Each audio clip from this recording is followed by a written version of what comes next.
In 1842, the kitchen fires at Magnolia Grove Plantation burned hotter than hell itself. Mabel Washington didn't cook meals that night. She cooked justice. Her hands, scarred from years of serving the master's table, crushed glass into flour like prayers into bread. By dawn, 19 bodies lay cold in the dining room, their last supper seasoned with vengeance.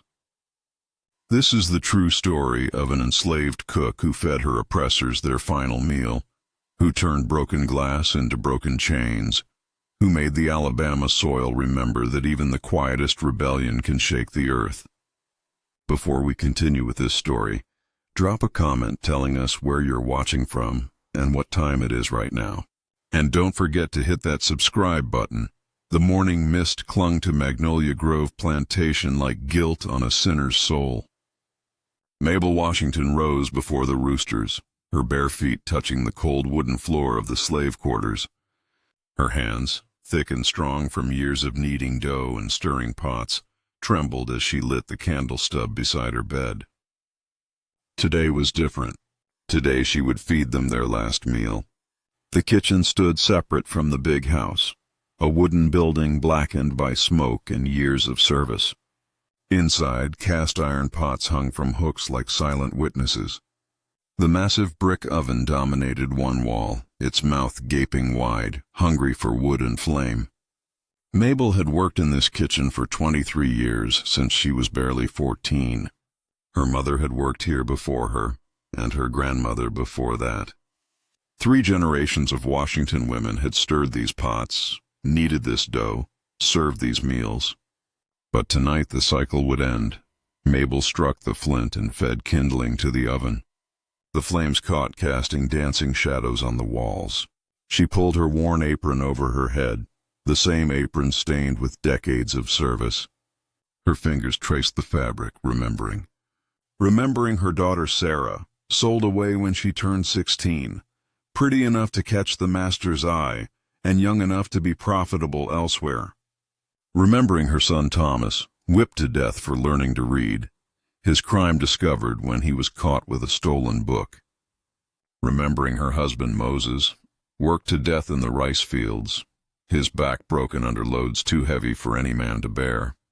Each memory was a coal in the fire of her resolve. The kitchen door creaked open.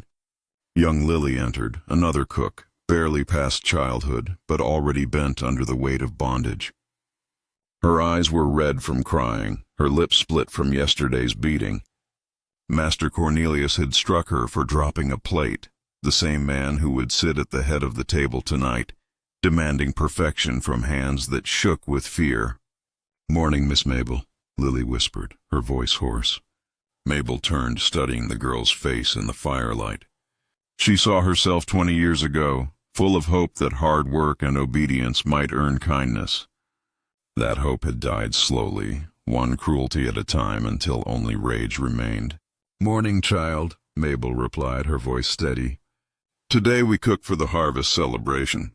Master's having his important guests, 19 men total, counting the overseer and the visiting planters." Lily nodded, moving toward the pantry. She didn't see Mabel's slight smile, cold as winter moonlight. Master Cornelius Blake owned 400 acres of Alabama cotton and 200 souls. He was a man of appetites, large and loud, who believed his wealth made him untouchable.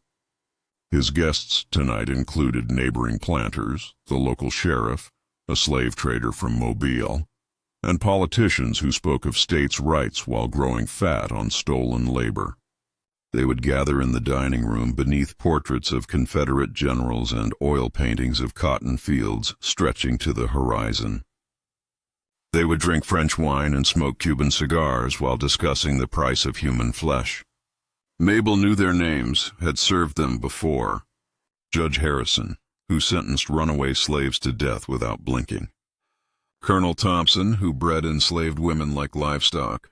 Sheriff Mills, who returned fugitives for bounty money, always bringing back the bodies whether the slaves were alive or dead when he found them. As the sun climbed higher, the kitchen filled with the sounds of preparation. Pots bubbled on the stove. Knives chopped vegetables in steady rhythm. The smell of roasting meat filled the air. But beneath it all, Mabel worked on her special ingredient. In the back pantry, hidden behind sacks of flour, she had been collecting pieces of broken glass for weeks. Wine bottles dropped accidentally while cleaning. Window panes cracked during storms. Mirror shards from the master's shaving glass, broken when she stumbled while dusting. Each piece had been carefully saved, wrapped in cloth, hidden away. Now she unwrapped them, her fingers steady despite the danger. The glass caught the light like diamonds, sharp and beautiful and deadly. Mabel had learned about glass from her grandmother, who had learned it from a root woman back in South Carolina. Not the killing kind of knowledge, but the healing kind. Certain glasses, when ground fine enough, could ease pain or cure sickness. But Mabel had discovered another use. Glass ground to powder, mixed careful-like with flour, became invisible, tasteless. And when eaten, it would slice a person's insides like 100 tiny knives. She had tested it first on rats in the barn, then on a vicious dog that had terrorized the quarters. Both had died within hours, internal bleeding that no doctor could stop or explain. The grinding took patience. Mabel used a mortar and pestle, crushing each shard slowly, carefully. The glass had to be fine as flour, but not so fine it lost its edge. Too coarse, and they would taste it. Too fine, and it would pass through harmlessly. She worked in the back room while Lily prepared vegetables, the sound of her grinding hidden by the noise of cooking. Grind, grind, grind. Each turn of the pestle was for Sarah, sold into prostitution in New Orleans. Grind, grind, grind. Each crush was for Thomas, buried in unmarked ground behind the quarters. Grind, grind, grind. Each powder grain was for Moses, who never lived to see his children grown. By afternoon, Mabel had ground enough glass to kill 20 men. She mixed it careful with the finest wheat flour, sifting it 3 times to make sure it was evenly distributed. The mixture looked innocent, white and pure as cotton balls. She would use it for the bread, the rolls that would sit on every plate, that every guest would eat without question. Bread was safe, expected, beyond suspicion. Who would poison bread, the staff of life, the symbol of God's provision? But Mabel knew better. She knew that sometimes God needed help delivering justice, and sometimes justice came from the hands of those society refused to see as human. Lily worked beside her, unknowing, preparing side dishes and desserts. Mabel guided her away from the bread making, giving her other tasks. "Child, you focus on that sweet potato pie. Make it extra special tonight." The girl nodded, eager to please, not noticing how Mabel kept the flour to herself, measured it alone, mixed the dough with her own hands. The kitchen was Mabel's domain, had been for over 2 decades. Everyone knew she was the best cook in 3 counties. No one questioned her methods, her ingredients, her choices. That trust would be their undoing. As evening approached, Mabel shaped the rolls with steady hands, each one perfect, golden, beautiful. She brushed them with butter, sprinkled them with salt, made them irresistible. The glass was invisible now, mixed so thoroughly with flour that detection was impossible. She slid the pans into the oven, watching through the small window as they rose and browned. The kitchen filled with the smell of baking bread, wholesome and comforting. Lily smiled as she worked, humming a spiritual under her breath. "Swing low, sweet chariot, coming for to carry me home. On Mabel." Tonight, a chariot was indeed coming, but it carried death, not salvation. The dining room glowed with candlelight when the guests arrived. Master Cornelius greeted them with backslaps and bourbon, his voice booming across the polished floors. The table stretched long beneath the crystal chandelier, set with the finest china and silver. The master's wife, Cordelia, pale and thin, supervised the table setting with nervous energy. She never looked directly at the enslaved servants, as if acknowledging their humanity might contaminate her purity. The men took their seats, faces flushed with drink and self-importance. They spoke of cotton prices and slave prices with equal enthusiasm. their laughter echoing off the walls like thunder before a storm.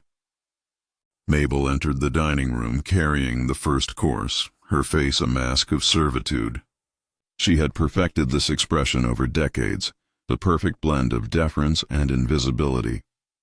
The white folks looked through her as if she were furniture, useful but unworthy of notice. She set down plates of soup, her hands steady, her eyes downcast. But inside, her heart hammered with anticipation. The bread would come with the main course, still warm from the oven, irresistible and deadly. Judge Harrison was telling a story about a hanging he had ordered, his voice jolly as if he were describing a church social. Colonel Thompson laughed at the punchline, wine sloshing in his glass. Sheriff Mills nodded approvingly, his badge catching the candlelight. The main course arrived in a parade of plenty: roasted pork, fried chicken, rice and gravy, collard greens, candied yams, and nestled in baskets lined with white cloth, the rolls. Golden and perfect, still steaming, they seemed to glow in the candlelight. Master Cornelius reached for one immediately, as Mabel knew he would.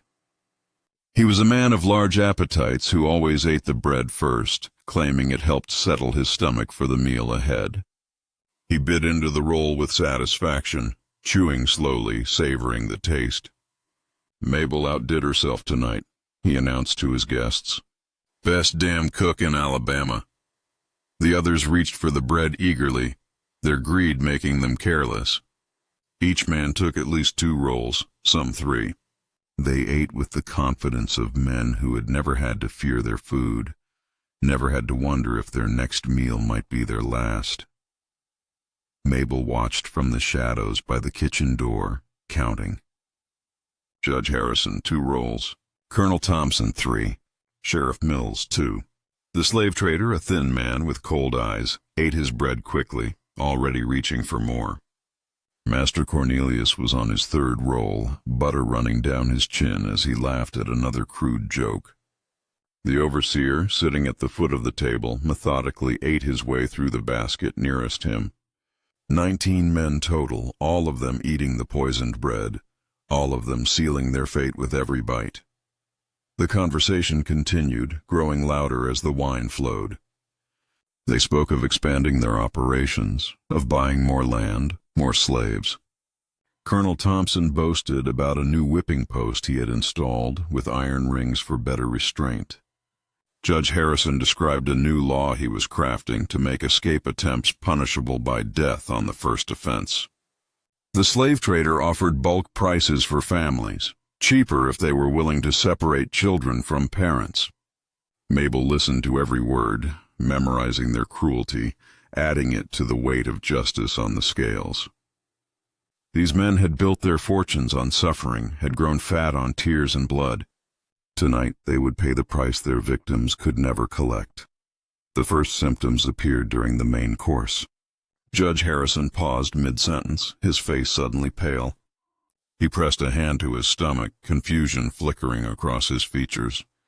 "Something doesn't feel right," he muttered, reaching for his wine glass with shaking fingers.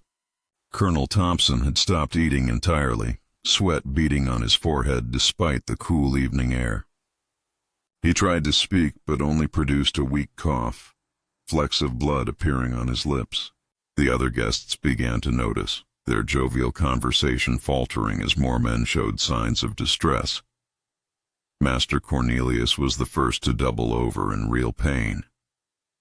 He clutched his belly, his face contorting as the glass began its work inside him. "What's happening?" he gasped, his voice high with panic. The slave trader tried to stand but collapsed back into his chair, blood now flowing freely from his mouth. Sheriff Mills attempted to draw his pistol, suspicion dawning even through his agony, but his hands were too weak to grip the weapon. Around the table, 19 men writhed in increasing torment as their internal organs were shredded by countless tiny blades. Mabel stepped fully into the dining room now, no longer hiding in the shadows. Her face had transformed, the mask of servitude replaced by cold satisfaction. She walked slowly around the table, studying each man's suffering with clinical interest. "Y'all enjoying your dinner?" she asked, her voice conversational. "I put extra care into those rolls tonight. Ground the glass myself, fine as flour. Been saving the pieces for weeks now, just waiting for the right occasion." Master Cornelius tried to speak, but only produced a gurgling sound, blood frothing from his lips, his eyes, wide with terror and disbelief, fixed on Mabel's face. "My daughter Sarah," Mabel continued, her voice gaining strength. "You sold her when she turned 16. Said she was too pretty for field work, too valuable for the house. Sold her to a brothel in New Orleans where white men could buy her by the hour." She paused beside Judge Harrison, who was convulsing weakly in his chair. "My son Thomas, you sentenced him to death for learning to read. Said education would make him uppity, dangerous. Had him whipped until his back opened like a book, until the words bled out of him along with his life." The judge's mouth opened and closed like a fish gasping for air. No sound emerging but the wet rattle of his breathing. Mabel moved to Colonel Thompson, who had slumped forward onto the table, his face in a pool of blood and vomit. "My husband Moses worked to death in your rice fields.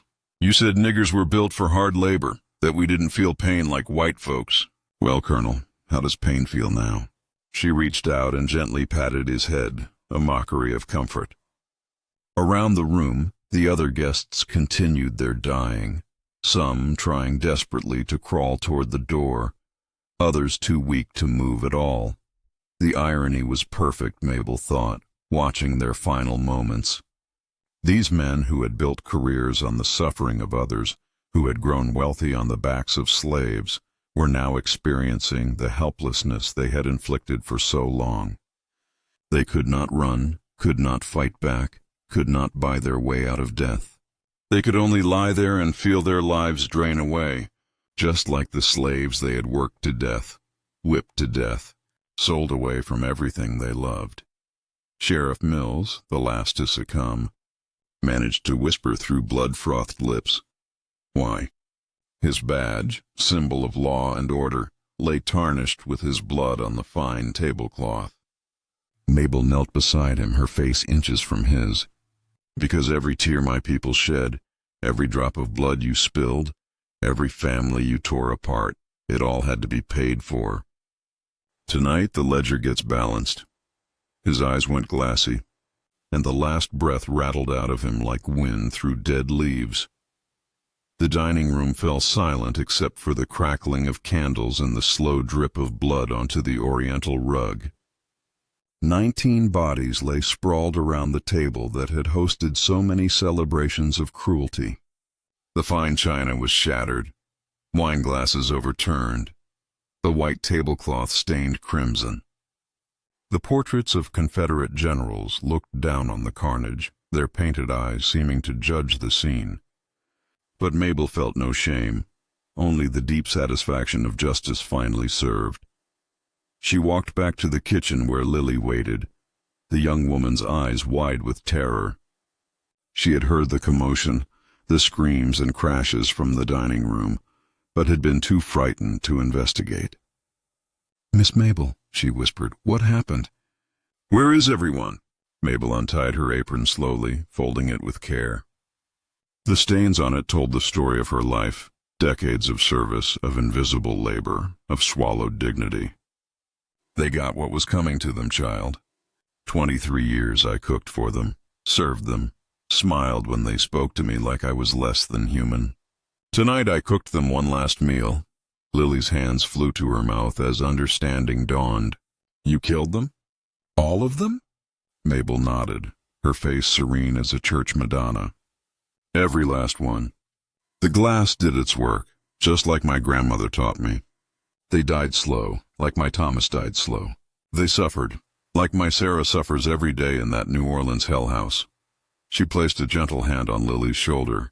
"Now you have a choice, child. You can run to the neighbors, tell them what happened, try to save yourself. Or you can help me finish this." The young woman's eyes darted toward the dining room, then back to Mabel's face. She was quiet for a long moment, thinking. Finally, she straightened her shoulders. "What do you need me to do?" Mabel smiled for the first time in years, a genuine expression that transformed her weathered features. "Help me search the house. Master keeps his money in a safe behind his portrait. The keys to the slave quarters are in his desk.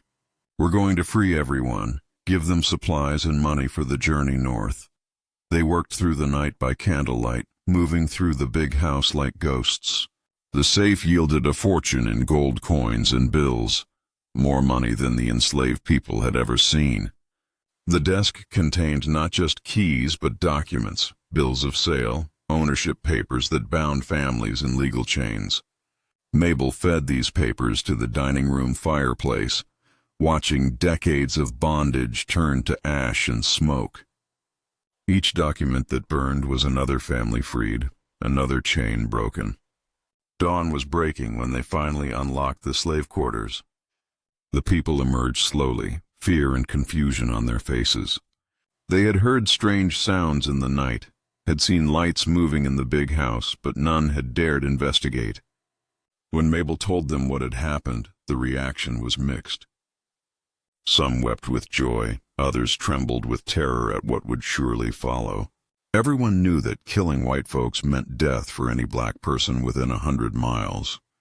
"Guilty or not, listen to me," Mabel said, her voice carrying the authority of someone who had crossed a line that could never be uncrossed. "We have maybe 6 hours before someone comes looking. The neighbors will expect Master Cornelius at church this morning. When he doesn't show up, they'll come calling. By then, y'all need to be gone." She distributed the money carefully, giving each family enough for travel and supplies.